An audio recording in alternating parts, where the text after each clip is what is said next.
In the spring of 1945, the Battle of Iwo Jima raged between the US Marines and Navy and the Imperial Japanese Army. Tasked with capturing the Japanese island and its accompanying airfields, the US launched a 5-week assault that ultimately became one of the bloodiest conflicts of the Pacific War, leading to the deaths of almost 7,000 US soldiers and as many as 18,375 Japanese troops. Though the US would ultimately succeed, the clash between the two countries was not without its controversies. Join us for this documentary as we examine the Battle of Iwo Jima. Welcome to Wars of the World.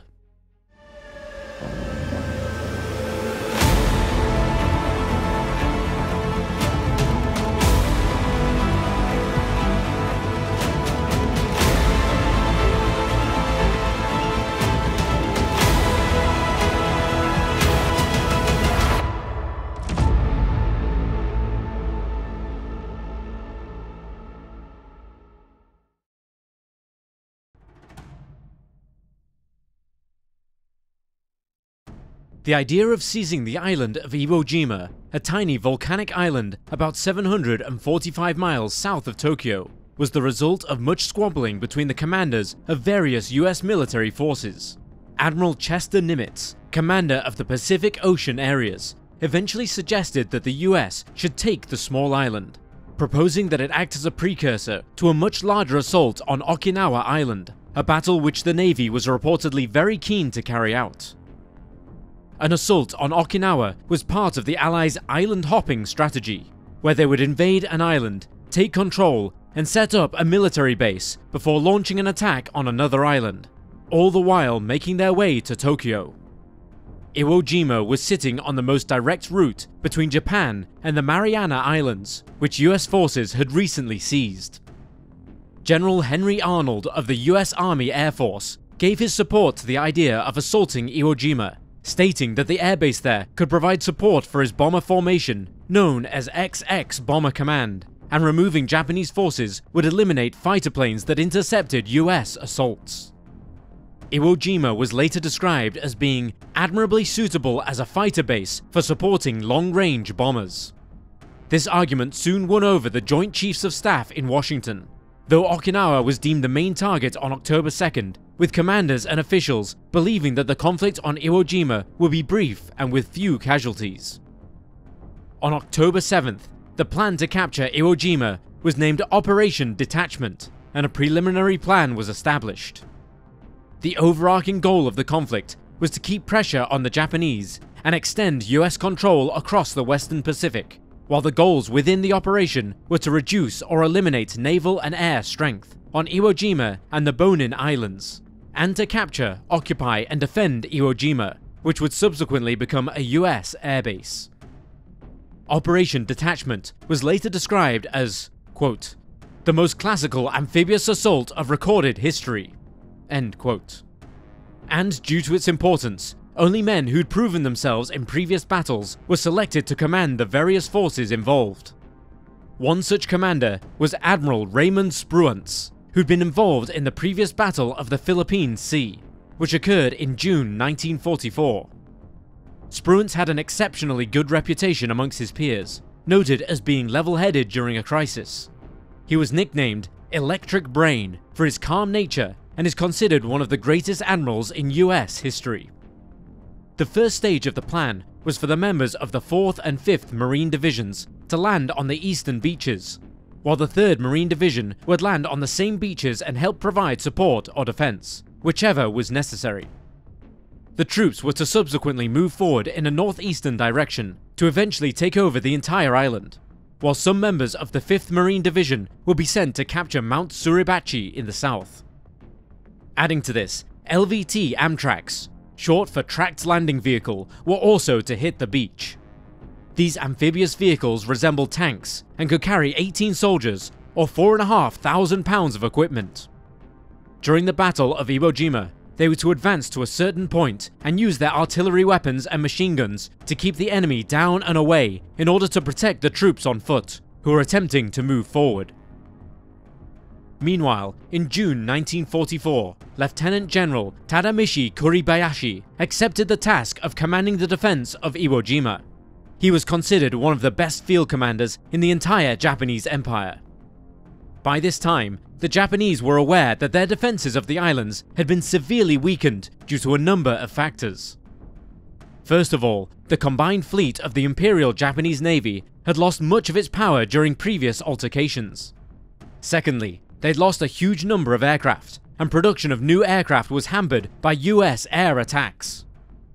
Additionally, the available aircraft that they did have had a limited range of 560 miles, and thus could not support the defense of the islands. And even if the range was longer, those aircraft were required to defend the home islands. Adding to the plight of Japanese forces was the fact that there was a shortage of experienced pilots, as so many had died during previous battles within the war. Still, Kuribayashi hoped to inflict huge damages on the US, and ultimately opted not to follow regular Japanese defense protocol. Instead of setting up defenses on the beach, which would fight against US troops landing directly, he chose to go with a military strategy known as defenses in depth, which aimed to delay the advance of enemy troops rather than to prevent it altogether. This approach relies on the tendency of an attack to lose steam over time, or for attacking forces to spread out. In response, defensive counterattacks could be launched, with the defense particularly pinpointing the enemy's weak spots. The ultimate goal of such a strategy is to drive the enemy to exhaustion or retreat. Notably, the island did naturally offer some good cover and resistances for the defense.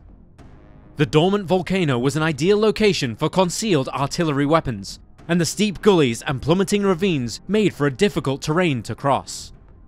Knowing that the island would need to be reinforced if it was to be held, Kuribayashi set about prepping Iwo Jima for an attack.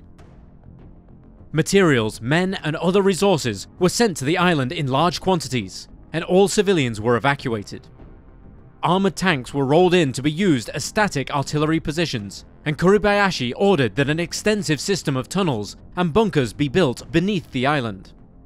These builds and other defenses, including blockhouses, were helped along by the discovery of volcanic ash on the island, which could be used to make excellent quality concrete, much better than what had previously been used. An early attack by the US in the summer of 1944 served to do nothing but prompt the Japanese military to go underground. Much of the second half of 1944 was spent building these underground spaces, with mining engineers creating blueprints that would allow the tunnel system to be protected and well ventilated. Eventually, 25% of the garrison was tasked with helping in the building of the tunnels and caves. Some were small enough for just a few men, but bigger chambers were also etched out, which could hold 300 to 400 men at once, and many were stowed out with food, ammunition, and other supplies, which would last around 3 months. To prevent anyone from being trapped, numerous entrances, exits, stairways, and connecting passageways were also built. Though the Japanese intended to create one huge underground path that would connect all of the important defense installations, they were unable to complete it on time. Still, they managed to create around 11 miles of tunnels by February of 1945.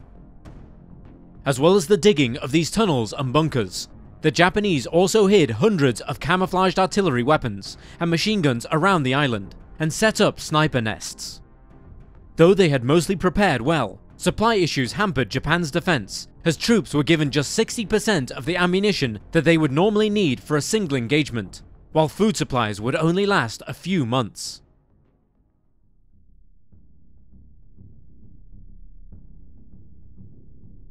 Beginning on June 15, 1944, the US Navy and Army Air Forces began bombarding the shores of Iwo Jima using naval artillery attacks and aerial bombardment.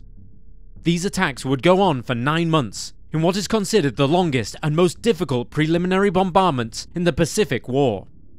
Many of the US troops who participated in these assaults soon concluded that they had carried out enough force to kill the vast majority of Japanese soldiers.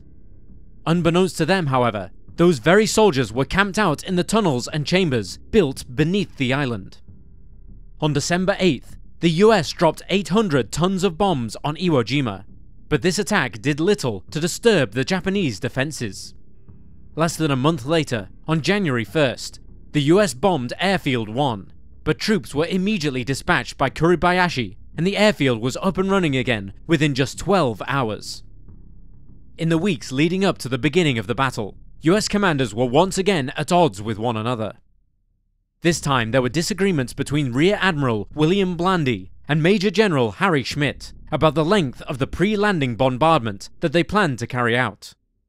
Schmidt, commander of the Marine Landing Force, requested that a 10-day assault take place, but Blandy, the commander of the Amphibious Support Force, believed that an attack as long as that would not give him enough time to reload his ship's weapons before the Marines had landed, and so he declined this request.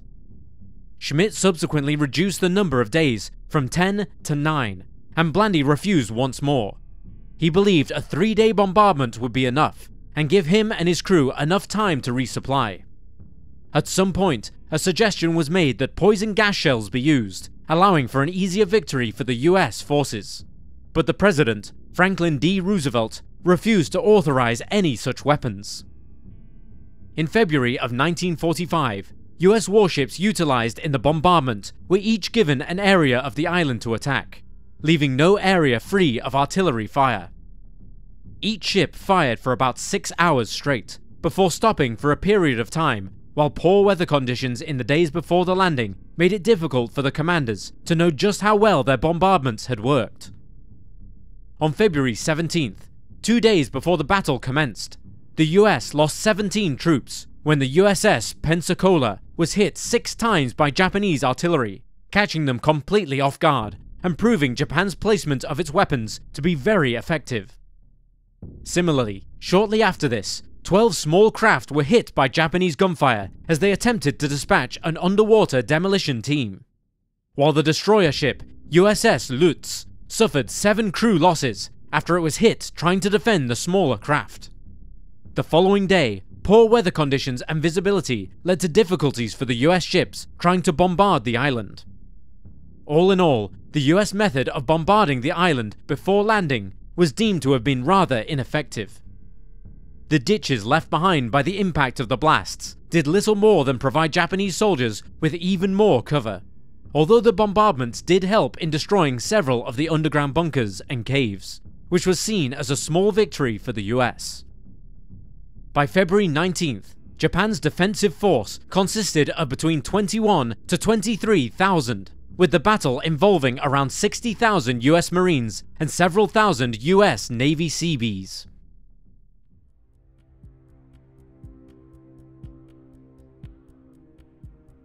The first wave of US Marines approached the shores of Iwo Jima at around 8:30 in the morning of February 19th, 1945. By this time, the weather had shifted significantly, giving the US clear views of the coast.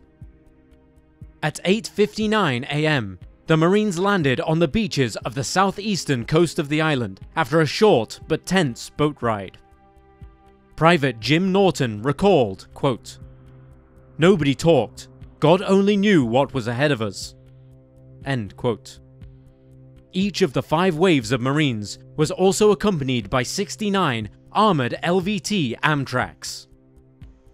At first, everything for the Marines seemed simple enough, although it was perhaps a little too simple. The Marines had been promised an easy move inwards, and the lack of immediate resistance from the Japanese had led some to speculate that earlier bombardments had helped to suppress the enemy forces.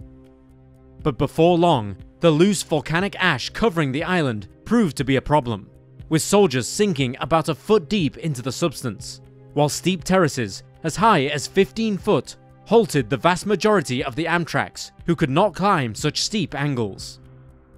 The soft black sand also proved to be an issue for rocket-firing vehicles, eventually leading to congestion as Marines were not able to clear the area before the next wave disembarked from the watercraft.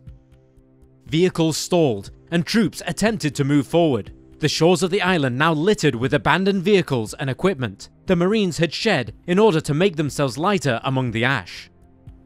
Once the beaches had become clogged with Amtraks and soldiers, Kuribayashi set off flare guns to signal his men that it was time to open fire. At around 10 AM, machine gun fire and heavy artillery began to rain down on the shores of Iwo Jima. The soft ash made it impossible to construct foxholes to help protect the Marines from gunfire, and in little more than an hour, the beach had been reduced to something out of a nightmare. With Corporal Charles Johnson recalling, quote, "It was a terrible looking sight. I looked at the beach and it was like hell on earth." End quote. Historian Derek Wright also observed, quote, "In virtually every shell hole there lay at least one dead Marine." End quote. The first wave of Marines eventually managed to push forward, at first less than a mile, then almost 2, thanks to the efforts of Seabees, who were part of Naval Construction Battalions 31 and 133, who bulldozed paths for fellow troops to take. Subsequent Japanese fire came from bunkers, blockhouses, craters and rabbit holes in the ground, while English-speaking Japanese troops called out for help to lure in the US Navy medical personnel. US troops became segregated from one another, advancing in small groups rather than as one solid force, while Japanese soldiers fired from one area, disappeared, and then reappeared beneath another area and fired further rounds. Supporting Navy ships moved closer to the shore and began to eliminate some of the nearby Japanese firing positions. But the Marine soldiers were hindered from progress by hidden landmines, reinforced blockhouses, and camouflaged artillery weapons. Adding to the difficulties of the Marines was the Japanese troops' method of opening reinforced steel doors to shield themselves while firing and subsequently closing them to prevent counterfire, meaning it was impossible to make short work of the heavy artillery hidden in Mount Suribashi. Furthermore, the tunnels that the Japanese had worked tirelessly to build beneath their island served them well. Although the bunkers and caves were often cleared out with grenades dispatched by US troops, Japanese soldiers would just as often return to them once it was safe to do so, meaning that many Marines were caught off guard by the sudden reappearance of enemy forces that they believed they had just eliminated. Back on the beach, engineers blew up the wreckages of boats and vehicles to make way for the later waves of Marines, and some troops began using the Amtraks to haul heavy equipment away from the shores, all of which made way for M4 Sherman tanks to be dispatched. These vehicles were particularly useful as they were difficult to disable and often required enemy soldiers to put themselves out in the open while attacking them, leaving them vulnerable to opposing gunfire. By the mid-afternoon, further troops, including the reserve battalions of 4 regimental combat teams, along with 2 tank battalions, were being prepared to be sent to Iwo Jima to help the landing teams out. Each of these reserve groups brought an artillery battalion with them. In total, around 30,000 more troops were sent to the island that night. The rest of the day fared a little better for US soldiers, though Time Life reporter Robert Sherrod would later describe that first night as a nightmare in hell. Illumination shells, which had been fired from US destroyers, ended up providing Japanese troops with more light to target their enemies, and medics struggled to tend to their wounded without being shot at. One medical detachment lost 11 of its 26 men, while another lost 2 doctors and 16 corpsmen. By the end of the day, around 2,400 US troops had perished. But despite this number, commanders were still hopeful because the initial attack had been more successful than previous first assaults, including those like the Battle of Saipan. US soldiers, meanwhile, braced themselves for a banzai attack that night, but Kuribayashi had banned them from battle, believing them to be a waste of resources. Instead, using the cover of darkness, small groups of Japanese troops gathered intelligence by looking for weak points and gaps that they could exploit. During the day, those soldiers would wait in their defensive positions for Marines to cross their path. The following morning, Japanese troops were subject to a barrage of shelling by Navy ships which lasted around 50 minutes. Marines subsequently moved in after this happened. The 28th Regiment, commanded by Colonel Harry Liversedge, attempted to approach Mount Suribachi, and despite being supported by artillery and tank destroyers, the group only advanced 600 feet throughout the day. Later that same day though, the 4th Division was able to reach its goal of Airfield 1, before turning to examine what was considered the Japanese's first major line of defense. Though they were tasked with moving forward, Kuribayashi's defenses were ultimately deemed too difficult to take on alone. Lieutenant Colonel Chandler Johnson of the 2nd Battalion, reported, quote, "Enemy defenses much greater than expected. There was a pillbox every 10 feet. Support given was fine, but did not destroy many pillboxes or caves. Groups had to take them step by step, suffering severe casualties." End quote. Around this same time, Kuribayashi gave his last instructions to the defenders at Mount Suribachi, quote, "First, one must defend Iwo Jima to the bitter end. Second, one must blast enemy weapons and men.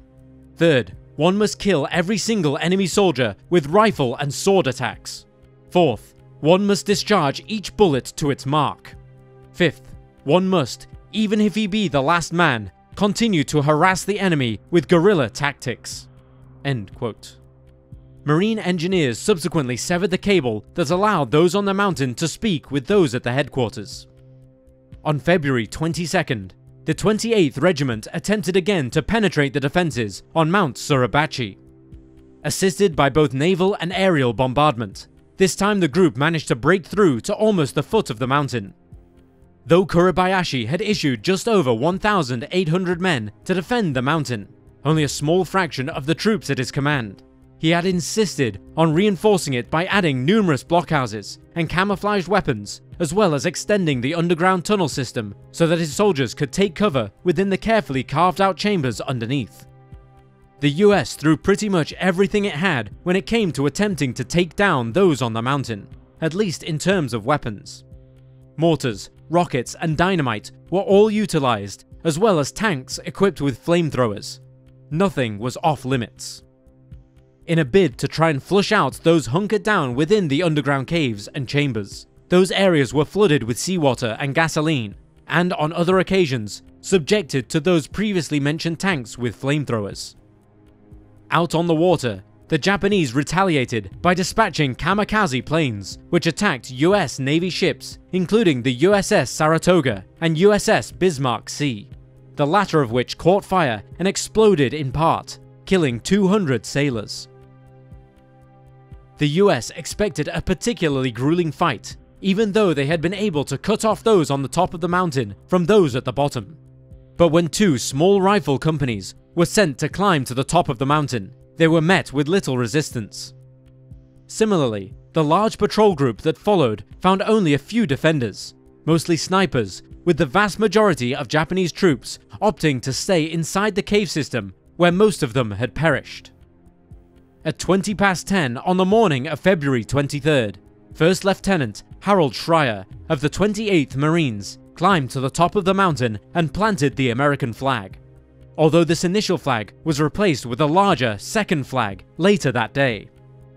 This second flag raise, a famous moment in history, was documented by Joe Rosenthal, who captured it in his photograph raising the flag on Iwo Jima. This image later won the Pulitzer Prize for photography and is regarded as the most significant and recognizable photograph from the war.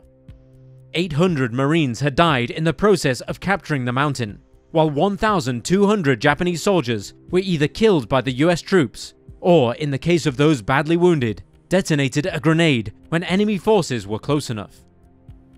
Though the flag raising lifted the spirits of many of the Marines down below, the battle still had weeks to go. By this time, there was only 8,000 feet left of Japanese-held land on the island of Iwo Jima. But once again, US soldiers were subjected to the Imperial Japanese Army's months-long preparations for war, and they faced a massive 320mm spigot mortar capable of throwing 700-pound shells, as well as the usual rockets, artillery and machine gun fire. Japanese soldiers were well trained and prepared to stay in position until their deaths. And the north of the island was even better defended than the south, where Mount Suribachi was located. General Holland "Howlin' Mad" Smith, the commander overseeing the entire operation, who'd come to the island and seen the violence firsthand, later reported, quote, "It was the most savage and the most costly battle in the history of the Marine Corps." End quote. Kuribayashi still had in his command around 8 infantry battalions, along with 1 tank regiment, 2 artillery, and 3 heavy mortar battalions, meaning it would not be easy for the US going forward. as well as contending with one another's firepower. Both Japanese and US troops were forced to deal with the fact that with an abundance of decomposing human flesh came flies. Swarms of these insects had to be controlled using insecticides deployed by planes that flew overhead, so that disease and other hazards could be minimized. The fight for the remainder of the island was mostly between well-equipped US troops and well-hidden Japanese soldiers.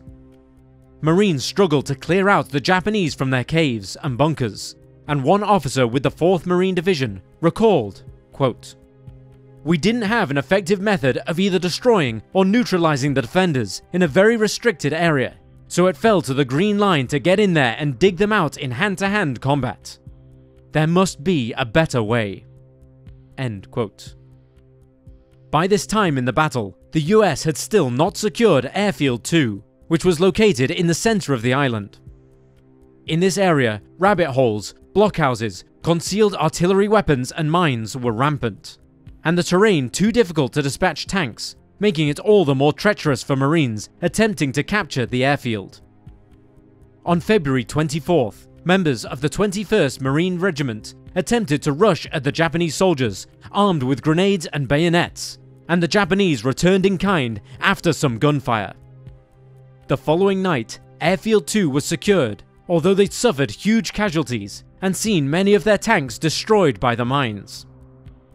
Following the capture of Airfield 2, US soldiers moved onwards to Hill 382, which they'd grimly dubbed the Meat Grinder, as it was a difficult area to attack and secure, as it had to be done by troops on the ground, with armor and artillery being impossible to deploy due to the landscape.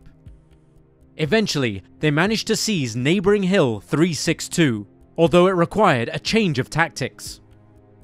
Japanese troops had become accustomed to how the US did things, often a heavy bombardment followed by a ground attack. As a result, they always anticipated the Marines' next move and would be ready to strike when US troops began to move forward, emerging from caves and bunkers to devastate their enemy with gunfire. Because of this, the Marines began attacking at night without the preliminary bombardment, which led to many Japanese soldiers being killed in their sleep. By early March, US troops were exhausted. This single battle had lasted over 10 days, much longer than the operation was supposed to take, according to their commanders. Some Marine units were down to just 30% of their original numbers. Japanese soldiers were not faring much better.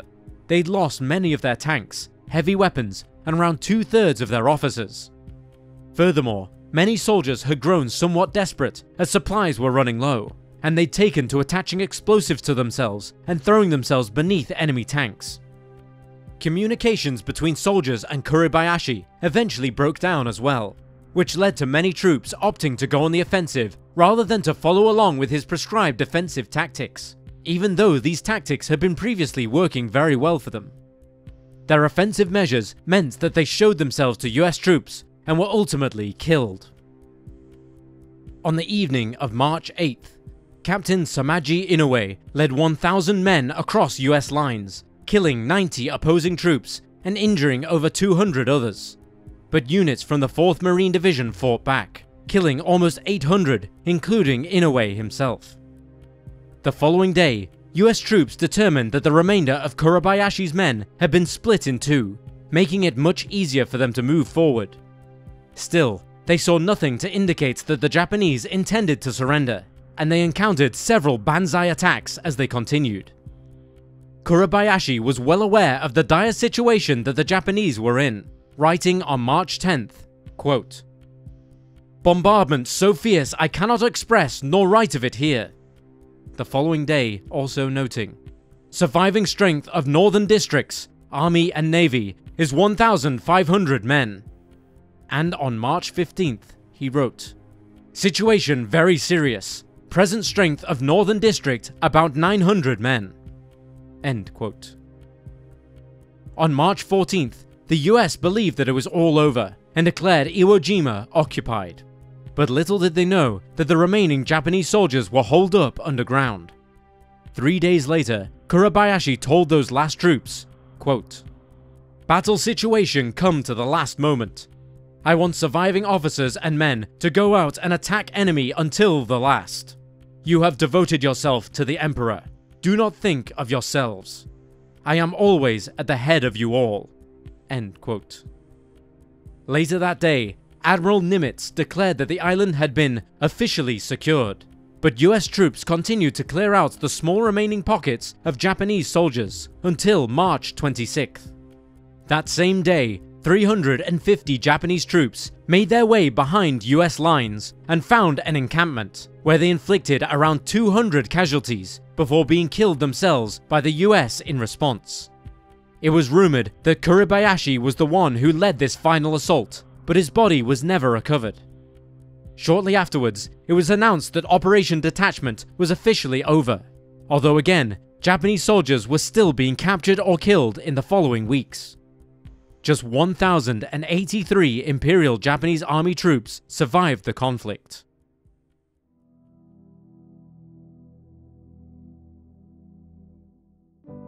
The Battle of Iwo Jima was truly one of the grisliest conflicts within the overarching war, and even the American public was shocked by the brutality of their own forces.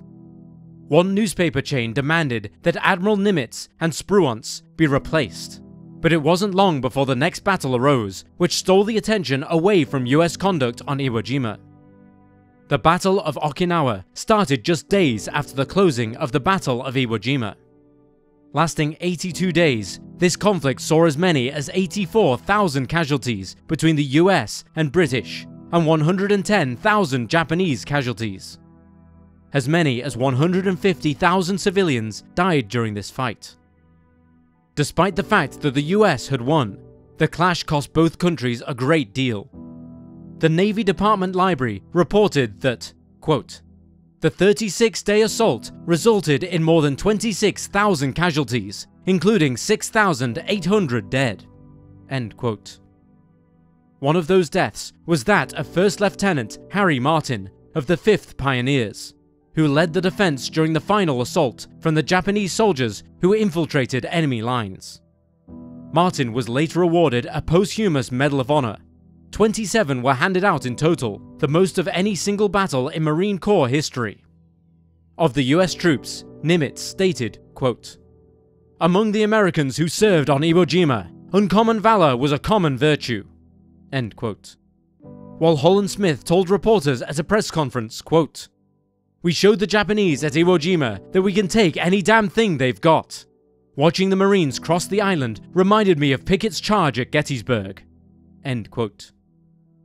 On top of soldier casualties, the US lost numerous planes, including 20 Grumman FM-2 Wildcat fighters, 20 Grumman TBM Avenger torpedo bombers, and 31 Grumman F-6F Hellcat fighters in various attacks, including the sinking of the USS Bismarck Sea and other kamikaze assaults. As a whole, the Battle of Iwo Jima is controversial, even to this day, and was heavily criticized by many, even in the immediate aftermath. In April 1945, retired Chief of Naval Operations William Pratt told the media that the, quote, "expenditure of manpower to require a small, God-forsaken island, useless to the Army as a staging base, and useless to the Navy as a fleeting base. One wonders if the same sort of airbase could not have been reached by acquiring other strategic localities at a lower cost." End quote. Pratt wasn't entirely wrong here either. It has been pointed out that the strategic importance of capturing Iwo Jima was supposedly so that an airfield could be established, and that it could be used as a refuel site for aircraft. In the end, however, the long-range fighter escorts that were to be used here were eventually deemed impractical and unnecessary as fighting tactics had changed, leaving them to be of limited use. Only 10 such missions were flown from the island in the end. The island was useful for B-29 bomber raids, which originated from the island, but this was never a reason why Iwo Jima should be seized in the first place, and was found to be a benefit in the aftermath of the battle. The conflict was also heavily criticized for the fact that the Joint Chiefs of Staff failed to consider the opinions of the Marines, or the doubts brought to them by those who helped plan the operation. Their decision to go through with it, despite the concerns raised, left a bad taste in the mouths of many, as it suggested that the Joint Chiefs of Staff had been especially reckless and thrown away the lives of many in a battle that had little benefit to the overall war. To this day, the Battle of Iwo Jima is considered one of the worst conflicts in the Pacific War. For those who experienced it, Jack Frazier, a corporal in the 2nd Battalion, 24th Marines, probably summed it up best. On March 18th, over a week before Operation Detachment was declared officially over, he wrote, quote, "Iwo Jima is secured. 27 days of hell."